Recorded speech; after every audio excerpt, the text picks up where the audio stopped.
Hello students, कैसे हैं आप सब। आई होप आप सब बहुत अच्छे से होंगे। So welcome to my channel Pooja special व्याकरण क्लासेस। लास्ट वीडियो में हम लोगों ने संज्ञा के बारे में पढ़ा था। संज्ञा शब्द की परिभाषा, अर्थ और उसके प्रकार या भेद के बारे में पढ़ा था।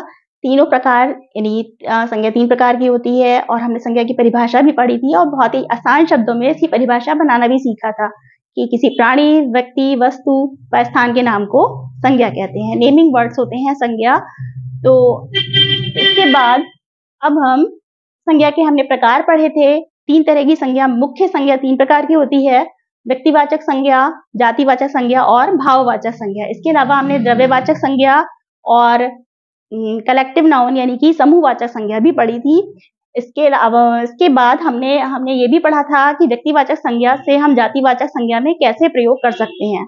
व्यक्तिवाचक संज्ञा का प्रयोग जातिवाचक संज्ञा में हम कैसे कर सकते हैं। आज हम इसके आगे से पढ़ेंगे कि जातिवाचक संज्ञा का हम व्यक्तिवाचक संज्ञा के रूप में प्रयोग कैसे करेंगे और भाववाचक संज्ञा की रचना कैसे होती है। इन सब के बारे में हम डिटेल में पढ़ेंगे। तो हम लोग शुरू करते हैं।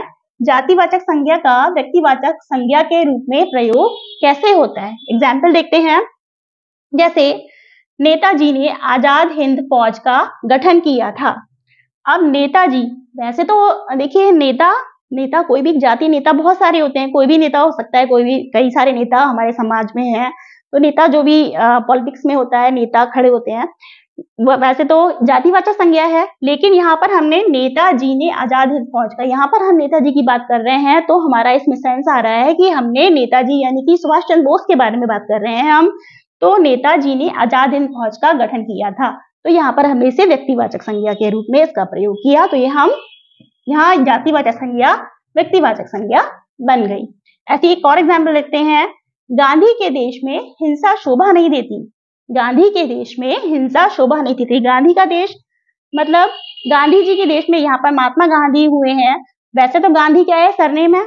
जैसे आप लोग जानते हैं इंदिरा गांधी, राजीव गांधी, सब लोग का सरनेम गांधी है। कोई भी लगा सकता है जिसका भी सरनेम होता है। लेकिन यहाँ पर गांधी किस सेंस में आया, महात्मा गांधी के लिए कहा कि महात्मा गांधी हमारे राष्ट्रपिता जो अहिंसा के पुजारी थे, उनके देश में हिंसा शोभा नहीं देती। तो हमने इसे जातिवाचक संज्ञा को व्यक्तिवाचक के रूप में इसका प्रयोग किया। ठीक है, ये तो हमारे सब हो गए। अब हम भाववाचक यानी एब्स्ट्रैक्ट नाउन जो है, इसकी रचना कैसे होती है। यानी जैसे मैंने आपको पहले बताया था, एब्स्ट्रैक्ट नाउन या भाववाचक संज्ञा क्या होती है। ये फीलिंग्स होती हैं जिनको हम देख नहीं सकते, सिर्फ हम फील कर सकते हैं, महसूस कर सकते हैं। तो इनकी रचना कई प्रकार से होती है। जैसे किस तरह होती है। पहला है जातिवाचक संज्ञा से यानी कॉमन नाउन से भी होती है, सरनाम से, प्रोनाउन से होती है, विशेषण से, एडजेक्टिव से होती है, क्रिया से यानी वर्ब से भी होती है और अव्यय से यानी इनडिक्लाइनेबल वर्ड से भी हम भाववाचक संज्ञा बना सकते हैं। तो अब आइए देखते हैं कैसे बनाते हैं।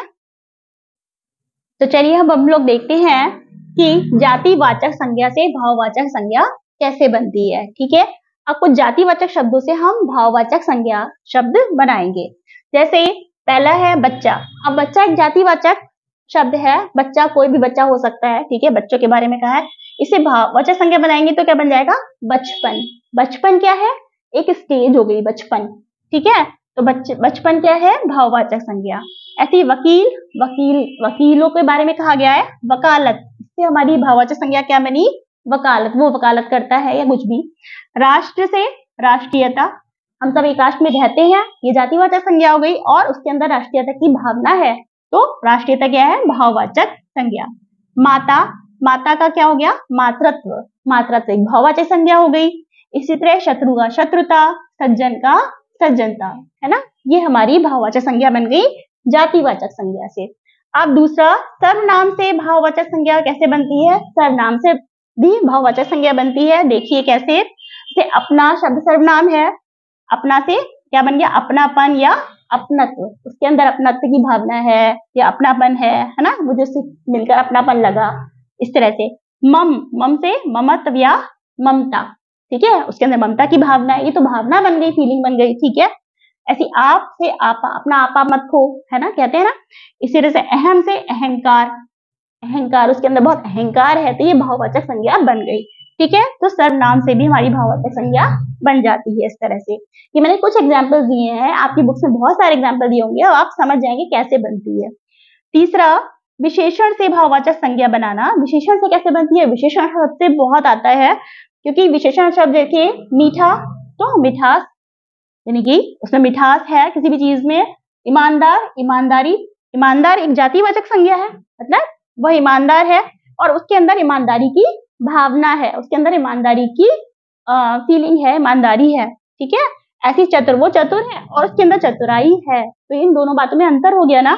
वह चतुर है, ये एक जातिवाचक संज्ञा, और उसके अंदर चतुराई है, तो ये हमारा क्या हो गया? भाववाचक संज्ञा।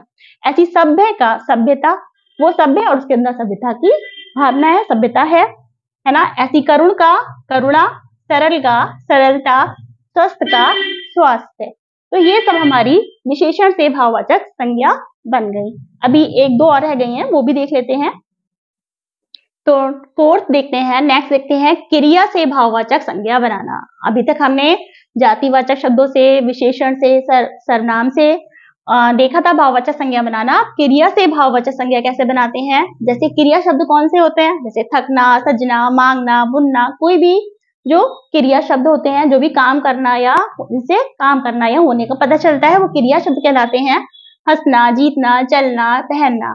अब इनसे हमारी भाववाचक संज्ञा क्या बनी? थकना से थकावट, ठीक है। थकना, थकावट, उसे थकावट लग रही है। सजाना, सजावट, उसे सजावट की है। मांगना, मांग, बुनना, बुनाई, ठीक है। ऐसी हंसना, तो हंसी, उसकी हंसी बहुत अच्छी है, या जो भी। चलना, चाल, उसकी चाल कैसी है। जीतना, जीत। पहनना, पहनावा, उसका पहनावा कैसा है।